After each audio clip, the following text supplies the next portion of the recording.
This is how to remove your gauges properly from an AC system. So first start with your high side.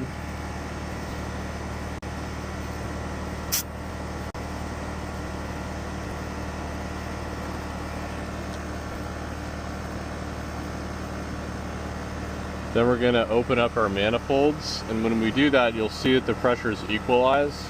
So right now we're at 104, 172 for the high side. When I open the manifolds, it's going to take the liquid refrigerant out of the red hose and then put it into the low side of the system, which is the blue hose. And you have to do this when the system's running. We want to get all the liquid refrigerant out of our gauges because we're not allowed to vent liquid refrigerant.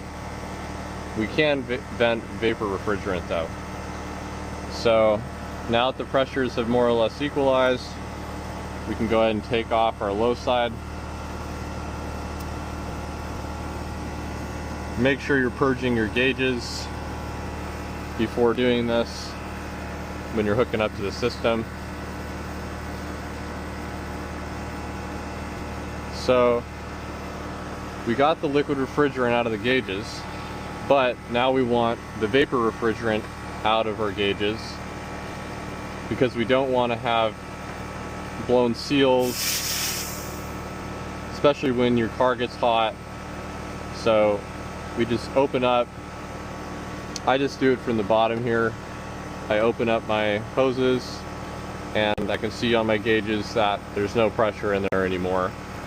So that's what you want, just no liquid refrigerant venting, and then vent the vapor refrigerant so there's no refrigerant left in your hoses that could damage the seals if your car heats up and the gauges heat up.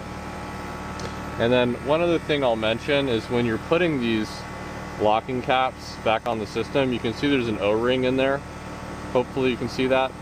So when you put these on, you want to make sure they're on good, like put them on tight, because that helps make a seal in case these Schrader cores in here ever have a problem and leak.